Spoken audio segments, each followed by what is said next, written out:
Welcome back to Season 2 of Snubs and Dubs, where we've been talking about the snubs and dubs of the 87th Academy Award for Best Picture. I'm your host, Kyle Tobias, and as always, I'm joined by my co-host, Jason Miller. Jason, how many Wordle-esque things do you do in a day? Okay, it depends on the day. Wordle, pretty much a lock, although I lost my streak probably like a month ago. So now I only do it if I like have time and think about it. I'm not going on my way to do that anymore.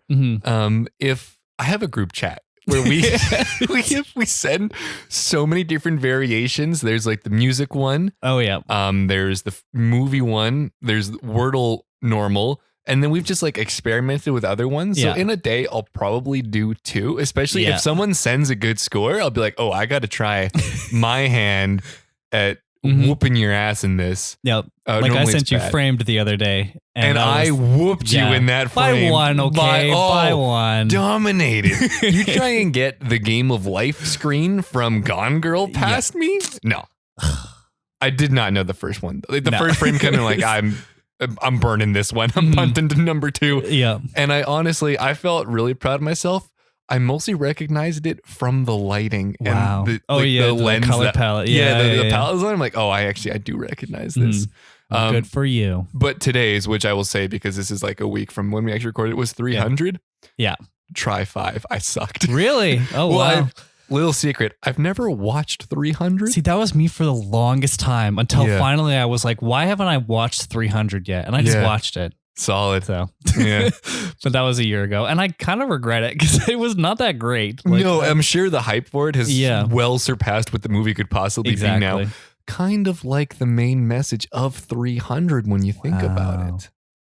Really makes you think. Yeah. How many do you do? I tend to do Wordle every day, and I've mostly only been doing Framed. I haven't done any of the songed ones, but I did just find another one called Moviedle, which sounds like Framed, except instead of showing you an individual frame, they show you an entire movie in like 1 second. And it's like a clip. Sick. And so you have to like watch it and see if you can pick it up before it like ends and then put it in. And so far I've been 2 for 2 first try. So I recommend testing that one out. But interesting. Did you watch any full-length movies this last week? Or I mean, I was the only one that watched the 1 second ones, but we watched one together. We did. It was fun. It was the unbearable weight of massive talent. There we go. The unbearable weight of massive talent. It was fun. It was just free love and fun. There's action, there's comedy, there's a whole lot of Nick Cage on screen. I had a very pleasant time. Glad that's a movie that exists in our world. I was thinking about it afterwards, and as much as it is about Nick Cage and it's Nick Cage's movie, that movie probably does not work as well without Pedro Pascal. It needed Pedro Pascal. Fucking killed it too. Oh my God, he murdered it. Their like banter and their chemistry together was just unbelievable. It was so good, and I really want to watch it again because it's just a fun movie. It's just a fun movie. I want to just go with someone who hasn't really heard anything about it and just see their reaction to it too. Because I was not prepared for what that movie was going to be about. I think it tried to mislead the audience into thinking it's going to actually be biographical about Mr. Cage. It ain't. No. Or it is. Kind of. It might be. It's like a fictional version of Nick Cage that is Nick Cage. Yes. Because like Nick Cage in real life doesn't have that family. Like that's not his real family. Okay. And so it's kind of like playing off of his real life, but also like what people think of him and what like his persona is, especially across different areas. Cause he's like sees his younger self and that persona is like totally different. And so it's not like true, like this is a Nick Cage biopic. It's just like, this is the character of Nick Cage being played by Nick Cage. And it's great. I choose to believe everything happened. I choose to believe 100% accuracy in that, and I will not be shaken. Yep. Is that the only thing you watched, though? Well, I did just do the Moviedle, so I've now watched 2 movies. Did you get it? First try. Yeah, nice. Not a hard one. Nice. Yeah, no, you see, I mean, it'll be weeks by the time that this is out, but you see Deadpool. You see Deadpool in a second, and then you're like, oh. Oh, it's like, this is either Deadpool 1 or 2. Yeah, exactly. It was 1. Yeah. What else did you watch, Kyle? Well, Molly and I have been slowly chipping away at Demon Slayer. So we got through the first season. She watches it. It's like on autopilot on her TV, I think. She just like, every time I ask her what she's watching, it is Demon Slayer. I'm like, haven't you watched that through like 4 or 5 times now? And she's like, yeah. But still more demons though. So demons ain't slain yet. We finished season 1. At least I finished season 1. And it's a good anime, but it does fall victim to a lot of the anime tropes that I don't like, which is they spend so much time like narrating or in their own heads or elevating and like floating in the air, talking about random shit and thinking about a moment before it happens. And like, it's so much blabber in that regard that like sometimes it's easy to get taken out of the episode. Yeah. Because like this is going to be like a 10, maybe 5-minute fight, but it's drawn on for a half an hour because there's so much going on in flashbacks and learning backstories for characters that are just going to die in the next 2 minutes anyway. Actively being murdered. Yeah. But it's really cool. And, I mean, I would recommend it. We're going to watch the movie, which is apparently between season 1 and season 2 is this movie. I've heard good things about this movie and also good things about season 2. So I'll report back next week. I'm excited to hear the report. I expect a full book report style presentation that you'll give to me with visual aids, but it needs to also carry through just audio for the listeners as well. So I'll just vividly describe every individual frame that I show you. Please. Okay. Yes. Gotcha. But that's all I watched, except for the movie we're going to talk about in this episode. Of course, season 2 of Snubs and Dubs is covering the films from the year 2014. And for episode 13, there was one thing that I wanted to talk about quickly. Oh, no. And it was a retrospective-ish Snubs and Grubs, because it's not in the early morning hours right now. It's not. No, that's a fact. Wendy's Canada recently launched breakfast at Wendy's. My God. And I went this morning with the determination to come to this podcast and say, hey, I tried Wendy's breakfast and it was this. Yes. It's fine. I don't know, like, it was the most fast food breakfast that you could probably get. I bet you it's probably like the same supplier as like McDonald's and Tim Hortons. Like it's probably the exact same stuff. Yeah, like it gave me the same feeling afterwards, maybe a little bit ickier than normal. Oh no. I'm going to level with you. Whenever I have McD's or Tim Hortons breakfast, which I'm not going to lie, also decently regular. Yeah. It happens. I never feel good. No. If I were to feel ickier, I would stop that one. Yeah. I think it might have been because I tried the breakfast Baconator combo. Oh, you went for... I went for the headliner. Like I just went straight there. No opener. just hot open right into the Baconator. Yeah. And like it was a lot. I'll have to say, the picture makes it look like a lot more than it actually was in my hand. It did look a little wimpy. Yeah, especially the egg. That you sent. Very thin egg. Is the egg like the old Tim Hortons style egg where it could be styrofoam if you look at it the right way? I don't think so, but it's not like it's just very thin. I don't know what they did with it. It was like obviously cooked to shit, like there's no yolk or anything, but like it was it was just weirdly thin. So like on a scale from Old Timmy's to McDonald's eggs, where does this one sit? Ooh, probably closer to Old Timmy's in like 3 out of 10. Yeah. Well, it's a 20 scale, so jeez, you should have waited for me to tell you the numbers we're looking at, Kyle. I will say that their potato, like their fries, were actually pretty good. That makes sense. Well seasoned and really crispy. And I got the Frosty Chino, which is like a frosty cappuccino iced thing. Okay, that sounds rad as hell. Yeah, it's basically like a frosty flavored iced coffee. That's the best way I can describe it. Is it like actual ice cream in there, like an affogato? I don't know. No. So have you had a Tim Hortons iced coffee and how it kind of tastes like a melted ice cap? Yes. It's like that, but it kind of tastes like a melted Frosty with some coffee. Interesting. So it was good. It actually wasn't as sweet as I thought it would be, but it was still quite sweet. It's a little sweeter than I usually go for in the mornings, but yeah. I just wanted to say affogato so I could sound enlightened. Oh, that's Wendy's affogato, hey? But they have other stuff that I didn't try. Like there's like a croissant sandwich or something. That sounds like it could be good. Could be interesting. I love a croissant sandwich. Yeah. Makes a really good bread material. Because it's light. It's fluffy. It's light. Although, okay, I had this one, this is now breakfast Snubs and Dubs. Yeah. I had this one Eggs Benedict on a croissant, but it was a dense croissant. and it rocked my world. That's interesting. It was, I don't even remember the name of the place. I was too busy having an experience with their croissant eggs Benny, and I think of it frequently at night.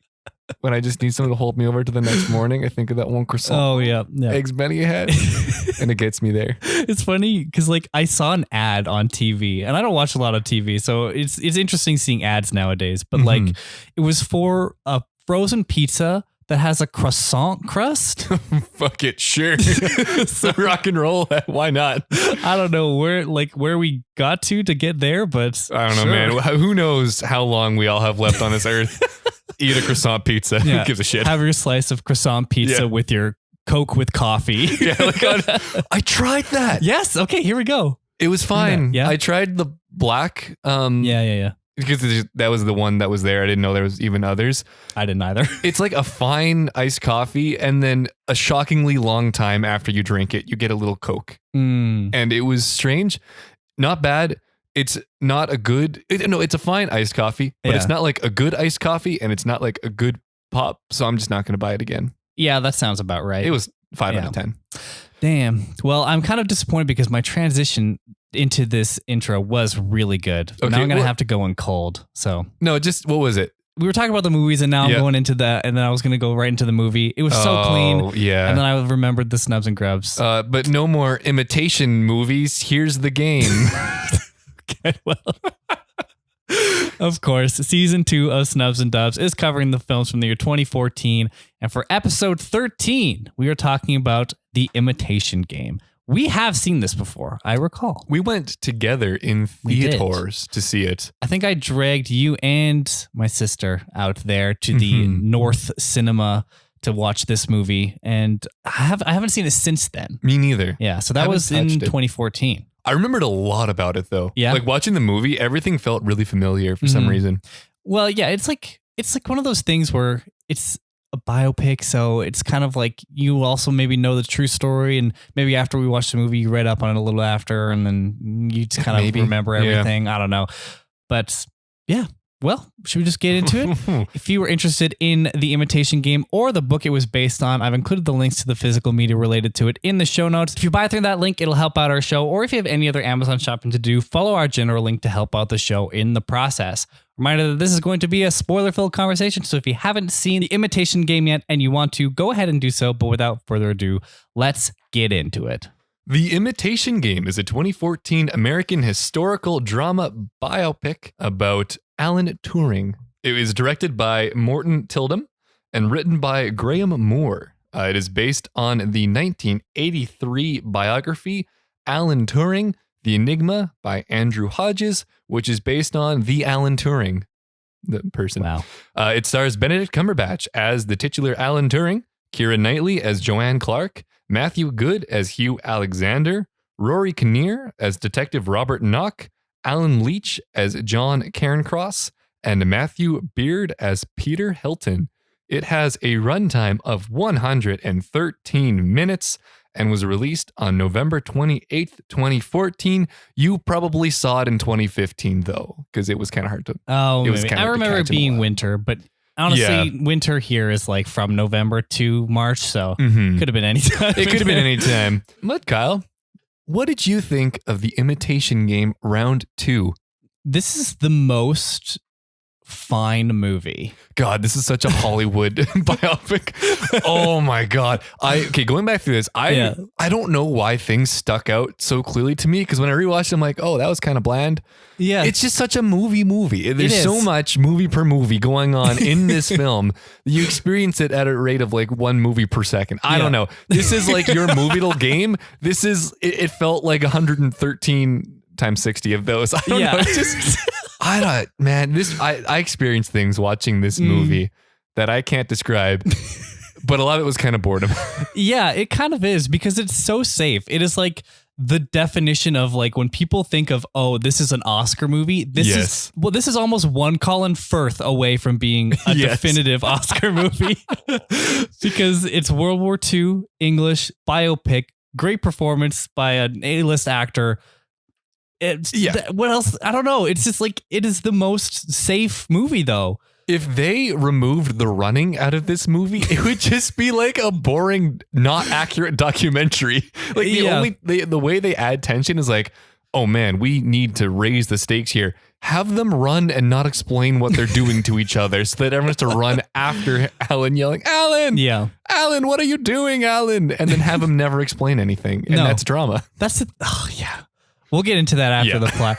But I had one particular issue that I just like, it kept sticking out to me, but we'll get to that afterwards. Mm-hmm. So last episode, I put some time codes into the show notes. We didn't announce it because I did it afterwards, but we're going to start doing some time codes now. I'm going to just go right through the plot. If you do not need a refresher or you just don't want to know, you can skip to the time code after the plot summary. We'll leave that in the show notes. But without further ado, I'm going to break this plot right down.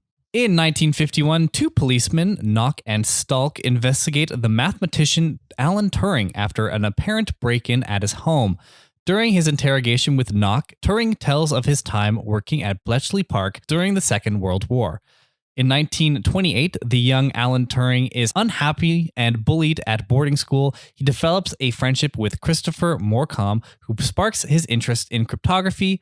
Turing develops romantic feelings for him, but Christopher soon dies from tuberculosis. When Britain declares war on Germany in 1939, Turing travels to Bletchley Park. Under the direction of Commander Alistair Dennison, he joins the cryptography team of Hugh Alexander, John Cairncross, Peter Hilton, Keith Furman, and Charles Richards. The team are trying to analyze the Enigma machine, which the Nazis used to send coded messages. Turing is difficult to work with and considers his colleagues inferior. He works alone to design his machine to decipher Enigma messages. After Dennison refuses to fund the construction of the machine, Turing writes to Prime Minister Winston Churchill, who puts Alan Turing in charge of the team and funds the machine. Turing fires Furman and Richards and places a difficult crossword puzzle in the newsletters to find replacements. Joan Clarke, a Cambridge graduate, passes Turing's test, but her parents will not allow her to work with the male cryptographers. Turing arranges for her to live and work with the female clerks who intercept the messages and shares his plans with her. With Clarke's help, Turing warms to the other colleagues who begin to respect him. Turing's machine, who he names Christopher, is constructed, but cannot determine the Enigma encryption settings quickly enough. The Germans reset them every day. Dennison orders it to be destroyed and Turing fired, but the other cryptographers threaten to leave if Turing goes. After Clarke plans to leave on the wishes of her parents, Turing proposes marriage, which she accepts. During their reception, Turing confirms his homosexuality to Cairncross, who warns him to keep it a secret. After overhearing a conversation with a female clerk about the messages she receives, Turing has an epiphany, realizing he can program the code to decode words he already knows exist in certain messages. One German coder will always open his first message with a standard plaintext German script. That reveals enough of the day's Enigma code that Christopher can quickly decode all the day's messages. After he recalibrates the machine, it quickly decodes the message and the cryptographers celebrate. They learn a convoy is about to be attacked, but Turing realizes that if they suddenly reroute the convoy and attack the U-boats, the Germans will realize Enigma is compromised and change their machinery. Therefore, the team at Bletchley Park cannot act on every decoded message. Turing creates a statistical model to indicate which warnings to send to maximize destruction and minimize discovery. Turing discovers that Cairncross is the Soviet spy. When Turing confronts him, Cairncross argues that the Soviets are allies working for the same goals and threatens to retaliate by disclosing Turing's sexuality. When the top MI6 agent Stuart Menzies appears to threaten Clarke, Turing reveals that Cairncross is the spy. Menzies reveals that he knew this already and he planted the messages Cairncross leaks to the Soviets for British benefit. Fearing for her safety, Turing tells Clarke to leave Bletchley Park, revealing that he is a homosexual. Clarke states that she always suspected, but insists they would have been happy together anyways. Turing tells her that he never cared for her and only used her for her cryptography skills. Heartbroken, she decides to stay anyway, deeming this the single most important task she'll undertake, and now refuses to cow what Turing or her parents want her to do. After the war, Menzies tells cryptographers to destroy their work because MI6 wants governments to think they had unbreakable code machines. He tells the team that they should never see each other again or share with anyone what they've done. In 1952, Turing is convicted of gross indecency and, in lieu of a jail sentence, undergoes chemical castration so he can continue his work. Clarke visits him in his home and witnesses his physical and mental deterioration. She comforts him by saying that his work saved millions of lives. The epilogue reveals that after a year of government-mandated hormonal therapy, Turing committed suicide on June 7th, 1954. In 2013, Queen Elizabeth II granted Turing a posthumous royal pardon, honoring his work, which would eventually go on to create the modern computer. But that is the Imitation Game. Wow. Well, it took way less than 113 minutes that time. Yeah, one thing about this is like they do try to string up the conflict. And the one thing that I was mentioning before getting into this plot is there's so much time spent to the fact that Turing is working on something else than what the other cryptographers are working on, because they spend every day trying to go through the same code breaking process and it's never working. But they're mad at him for trying something else. Yeah, it makes no sense in the way that a team dynamic should go with multiple people trying different things. There's a bunch of these things that are just so Hollywood dramatized in a way that doesn't really feel that natural. No. There's a bunch of like added stakes and like there's a couple honestly groan-worthy moments, like when Alan Turing is almost fired, and then people are like, if you fire him, well, you have to fire me. Yeah. And it's just kind of immersion breaking because it's like, this didn't happen. That's not how the military works. And it's also contradictory to what had been previously happening because they didn't want him to be working on this machine, I guess. They didn't even really show a good, strong, like, arc of the team warming up to him and realizing he might have the ticket here. It's just they hate him, a couple social interactions, and now they're willing to stake their life because like in the military, if you don't follow orders, you don't just like get fired, you get court-martialed. Like you get sent to prison for doing this. This isn't, you're not working at like BMO or like Microsoft and are upset about something. You get killed. And I don't understand why they wanted to destroy the machine after it didn't work once. Yeah. They finally turn it on. It doesn't work for the first time. And then they're like, well, tear it down. Yeah. 100,000 pounds wasted. Okay. Why? It would possibly make sense if this was about like a company drama and they had like some dumb CEOs like, well, your thing's not working, or like intentionally wanted to sabotage it. Yeah. But everyone is so clearly on the same team going for the same goal that like no one's actions make that much sense. Also, like, 100,000 pounds probably is a lot of money. You're in a wartime. You're printing. Who gives a shit? Yeah, just exactly. Like, okay, whatever. I get it. There's probably like other resource allocation you're contending with, but breaking this is so worth it. I don't know. There's a lot of like the dramatization's kind of annoying. Like when he has his eureka moment of being like, oh, these common words are going to be in every message, so I'm going to run over and like try and crack it right now. Yeah. I found it was kind of annoying how they do the stupid like, I'm going to run and not explain anyone what's happening, and then everyone's going to chase after me for 20 minutes shouting, Alan! Just, you're not in that much of a rush. Just tell him what's happening. Yeah. I don't know. And like, it's not that this isn't competently made. It's competently very competently made and acted. Yeah. It's like, it's well written because it works enough, and it's, it flows as a movie and it gets all the points across that you need to get across for Alan Turing's life, I guess. And Benedict Cumberbatch is great in this. He's fantastic. Cannot argue that at all. It's just, like a lot of the dramatization of these events just seems inconsequential. Yes. It's very low stakes, the parts they try to add some like action and height to. Yeah. But like you said, this is a very well made movie. Both Benedict Cumberbatch and Keira Knightley give absolutely amazing performances. And the score is fantastic. The production in general is really good. Like this feels so much like a movie that I wish it just had a better screenplay. Yeah. This is another example of Keira Knightley refusing to work in like modern day settings. Yeah, she will not do it.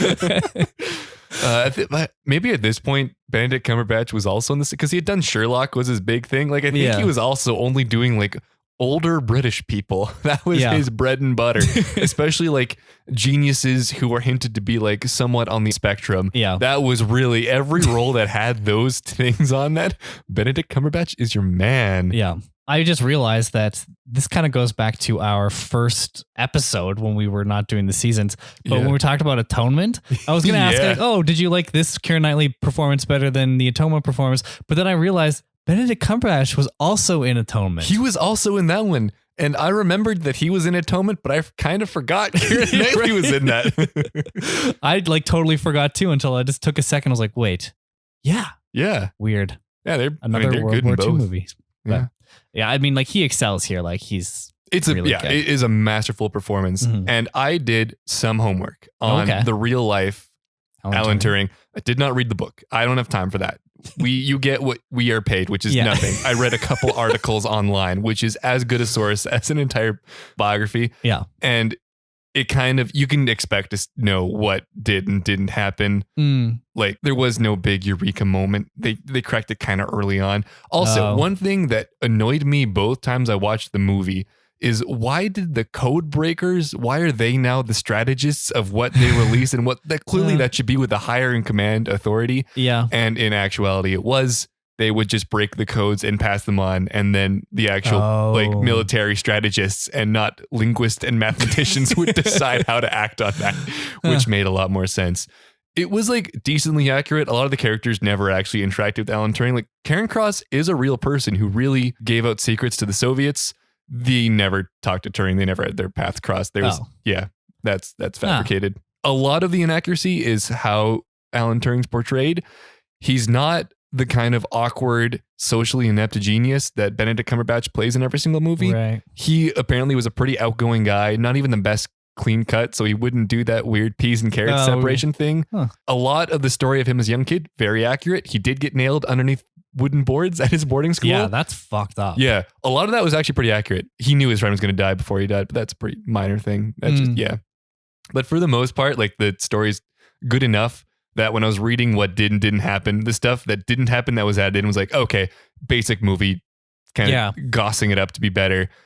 It's not, even like family of Alan Turing has said that it does honor their uncle fairly well. So it's good enough. Yeah, that's fine.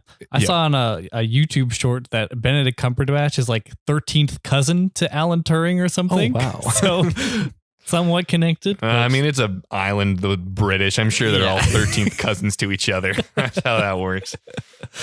Well, what did the critics and audiences think of this movie? I'm curious to know. It was obviously a Best Picture nominee. It was. But that usually coincides with some high reviews.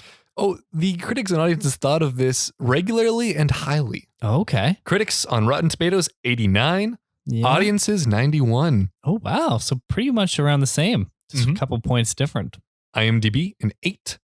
And Metacritic, 71. So this is a highly regarded movie, but this is a movie's movie. This has all the buzz of an Oscars baity kind of movie. Yep. It also, despite a limited release initially, it pulled. Yeah. It made $227 million on a budget of $14 million. Oh, wow. Are you kidding me? This does not look like a $14 million movie. No, they it's really so the much budget. smoother. Yeah. Yeah. This came in at number 37 at the box office. Damn, pretty good. Yeah, for a biopic. Yeah. Whew, that's doing pretty good. But let's get to the better scores. Ours. Kyle, hit me with your enjoyment. I put a 3. Because I didn't hate it. I liked about 60% of it, which, that's 3 out of 5. That is, right on the money. It's just like some of the extra dramatization was just not working for me in some cases. And like, for the most part, it's kind of boring. Yes. But like, it keeps you entertained enough to get you through the 113 minutes. And so, I was about at a 3. Absolutely. I concur minus 0.5. I'm going to slide this at 2.5. Yeah. Because I enjoyed about 50% of it. Sure. Which is average, right down the middle. Your crafty time. I gave it a 4. Hearing that the budget was quite low, actually, I was thinking about putting it a little higher, but I think 4 is good because it is well shot. The locations, costumes, score, all good. So I think 4 is pretty safe. I also slapped down a 4 on this one. Nice. I concur entirely. What's your execution? I wrote a 4, but I think I'm going to put 3.5 actually. It's mostly lacking in some of the writing and just like the dramatization again, but the acting does bring it up mostly on the back of Benedict Cumberbatch. Keira Knightley does a good job too, but it is kind of like his movie. Yes, absolutely. And everyone around him is pretty much just fine. No one stands out as being a bad actor. So that's 3.5. Yeah, I also gave this a 3.5. Nice. I'm kind of thinking the same thing. Benedict does an amazing job. Keira Knightley does a very, very good job. Yeah. Everyone else does what they need to do to get it done. That's a 3.5 in my books. Yep. And rewatchability. 2. Oh my God. Did you read my scores? I did not. You jerk. And it's funny because I'm even reading my scores and I think they're a little bit higher than I actually felt. And so, I think 2 because I wrote 2.5 initially. And I'm like thinking back a bit. I don't think I would ever watch this again. But if somebody put it on, I wouldn't be opposed. I wouldn't like yell at them for watching that movie. Like, you can't get angry at somebody wanting to watch the Imitation Game with you. It's just like a boring choice. Yeah. I put down a 2 for this one. Yeah. I think when I had first watched it, I would probably score it at like a 3 for rewatchability, and watching it again, I'm kind of good. Like I've extracted everything I need from this movie and I have really no interest in seeing it again. But there are worse ways to spend 113 minutes. So I'm not going to drop it lower than that. Well, cool. Kyle, you have given this a 12.5 out of 20 for a 63%. And I have given this a 12 out of 20 for a 60%. Wow. But we are in pretty close agreement there. Yeah. Moving along, we have some fun rankings. I was on the wrong part of the page. Kyle, where would you like to slot the Imitation Game into your rankings? Would you like me to read them off? Sure, you can read them off. All right. You have, from top to bottom, Grand Budapest Hotel, Dawn of the Planet of the Apes, Interstellar, Gone Girl, Nightcrawler, Lego, John Wick, Boyhood, Babadook, Big Hero 6, Foxcatcher, American Sniper. This is my new number 10. It is going in below Boyhood, but above Big Hero 6. It would be below Babadook. Oh. But also technically still below Boyhood. Yeah. Number 10. So that's fine. I'm not My bad. I'm not going to call you on that. I totally called him on that. I'm going to be around the same neighborhood. It's kind of hard to think of which exact movie it's going to beat. I think I'm going to put it as my number 11. So below Big Hero 6 and above Foxcatcher. It gives me Foxcatcher vibes in the level of excitement I had. Maybe but it beats it a little bit. It's slightly more entertaining than Foxcatcher was. But now that those are slotted in, it is time for some fun Letterboxd reviews. Oh, baby. Was there some juicy fun to be had in the Letterboxd reviews for Imitation Game? Or were there essays? I feel like this is kind of an essay movie. This is one where I started by going off activity and then quickly just had to go to the worst rated because that was where more of the fun was at. But we do have one entertaining one in the higher scores. Ella, 3.5. Keira Knightley, I'd willingly do math for you. That was a good one. And then we went into the basement after that because I went through several pages of nothing good. One Small NB, 0.5 stars. A disgrace to the legacy of Alan Turing. Benedict Cumberbatch, meet me in a Denny's parking lot. Oh my God. Wow. I don't know if it's a disgrace, but I would love to see Benedict Cumberbatch scrap with some random person from Letterboxd in a Denny's parking lot. Does Alan Turing just have like a very lively fan base of people that are willing to fight A-list beloved celebrity Benedict Cumberbatch because of his portrayal? We're writing this on computers, so we do owe him one. And if if you don't like his portrayal and you have in your hand the technology called a cell phone or a computer, you deserve to clock Benedict Cumberbatch once. That's all you get, though. You have to show some restraint. Yeah. Twink 182, a fantastic name. I really loved it. That's quality. That's quality. 1 star. Successful imitation of being boring. Well, I think a lot more creativity went into the name. Their name is quality. Yeah. And then there was a joke that I knew had to be in here somewhere. So I went looking for it and I couldn't find it. Wow. Okay. So I did it. Yeah. Snubs and Dubs, 1.5 stars. The imitation lame. Nice. There you go. Did you see I live time inputted our scores in? Yeah. While I was scrolling around to stall for time, I added a review into so it's already in there. Nice. Great. Well, people who loved it a lot more are the Academy. I figured. This was nominated for 8 awards. Wow. Best Picture. Yep. Best Adapted Screenplay. Best Actor. Best Supporting Actress, Best Directing, Best Film Editing, Best Original Score, and Best Production. Kyle, I don't know if you would be able to guess which one it actually won, so I'm going to give you the mic. Ooh. What do you think it won? It only won one of these. Production design? Nope. Best adapted screenplay. What the fuck? The thing we probably disliked the most about it was its only win at the Academy Awards. That is a bizarre choice. Wow. I get the nomination. This was written to get that nomination. For sure. And then didn't go anywhere after that. Huh. I mean, I understand some of the other nominations. Benedict Cumberbatch makes sense to me. Yeah. I mean, the production design, score, sure. Editing, probably. I mean, like directing, competently directed. Very competently directed. But like Keira Knightley, yeah, sure. That's fine. I found she might get bumped in our end of season rewrite. She may be on the chopping block. Yeah, I could see that too. Mostly the performances have lived on longer than a lot of the rest of the movie. Oh yeah. Despite it still being reviewed very highly, but the standout from this movie is probably Benedict Cumberbatch. Definitely. He got a lot of action going on from that movie. Do you want some interesting facts? Hit me with those interesting facts. There was quite a few. There is actually a rich world around this real story, which makes sense that it really happened. Alan Turing is shown running in various scenes. There's more. I just wanted to fake you out there. It's never mentioned in the film, but he was a world-class distance runner. In 1946, he ran a marathon in 2 hours and 46 minutes. I'm still laughing at the Alan Turing scene running. I wonder if we can add facts to IMDb and just cut the rest of the sentences after these facts. Alan Turing is depicted walking. Okay. On November 27th, 2014, ahead of the film's US release, the New York Times reprinted the original 1942 crossword puzzle from the Daily Telegraph that was used to recruit code breakers at Bletchley Park during World War II. Entrants who solved the puzzle could mail in their results for a chance to win a trip for two to London and a tour of the famous Bletchley Park facilities. Cool. Yeah, that's pretty wicked. That's cool. I don't know why they're punishing winners for going to London, though. Come on.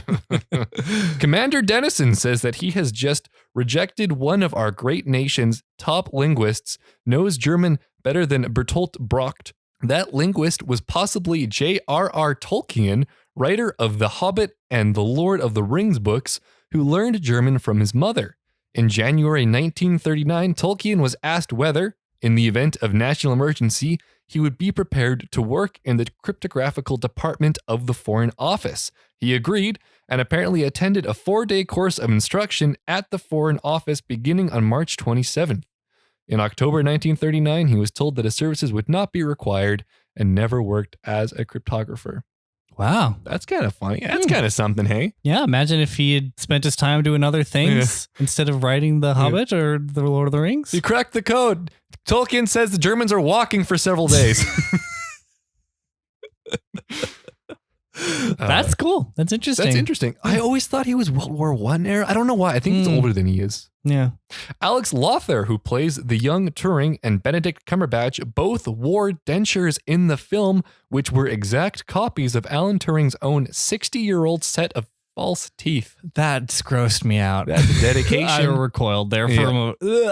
So if you think about all the inaccuracies they put in the movie, those teeth are spot on, baby. They didn't mess there. Why do we have exact copies of Alan Turing's teeth? Well, I guess if you just have dentures and I guess so. Yeah. They just weren't thrown out, I guess. My question is, why bother putting them in the movie? That's not my main takeaway. I'm not pulling out my ruler to measure teeth gaps here, guys. Like, I don't care. Someone in the costume or makeup department, that was like their baby. That was like, they went hard to make sure that those teeth were exact. They just had someone's nephew came to the set, and to give that person a job, they're like, you're on teeth duty. Make sure the teeth are right. And he was determined. And like he wanted to make it in. It was his make or to break it moment. And You never found work again. Mark Strong's character, Stuart Menzies, is the basis for James Bond's Boss M. Cool. Yeah. M stands for Menzies. Oh, interesting. I liked Mark Strong in this movie. Oh, yeah. He's really good. Yeah. It's a small role, but like he kills it. Yeah. And I mean, like, he doesn't do like much. He kind of has one mood. Yeah. But it's like this suave type of thing. He kills it. Kills he is a suave man. And lastly, in its review of the film, the New York Times has indicated a parental warning for advanced mathematics. The complete notice reads, the Imitations game is rated PG-13, parents strongly cautioned, for illicit sex, cataclysmic violence, and advanced math. Most of it mentioned rather than shown. That's interesting that's what was in the PG-13 and not the explicit mentions of homosexuality. Because that's when I think of like a fact that would be like, oh, they rated it this because of this, like, that's what I think of, but I'm glad that it was math. It was math. That? Yeah, it's a graphic depiction of math. That just reminded me of neighbor girl burp and fart in the IMDb. Burp Ed. I forgot about that. That's such quality shit. Okay, I'm done. That's my part. All right. Well, final thoughts on the Imitation game. I watched this on Tuesday, and if I didn't read that plot off, it would already been out of my brain. So yeah, it's a movie. Yeah. Yeah. I feel like this is one that's going to continue to be buried and drop down the list of our rankings as we get through the next 13 movies. 13 movies. Yes. Yes. That's advanced mathematics. Put a warning in. All right. Well, I want to thank you all for listening to season 2, episode 13 of Snubs and Dubs. As always, you can find us everywhere on social media at Snubs and Dubs. That's on Instagram, Twitter, Facebook, Letterboxd, etc. We're also on Good Pods, so make sure to check us out there and join our official Discord. We'd love to hear your guys' thoughts on Imitation Game or on this episode, so please send us a tweet or a message with a question, recommendation, or anything else. I'm also at Kyle Tobiasen on Twitter, and Jason is at Wendy_Mills. Of course, all of those links are going to be in the show notes. Make sure to leave a 5-star review on Apple Podcasts or Spotify. Share the show to everyone you know and check back next week for another episode. Here's a sneak peek of the films. Yep, plural. That we're going to talk about. Most of the intelligence community doesn't believe he exists. The ones that do call him the Winter Soldier. He's a ghost. You'll never find him.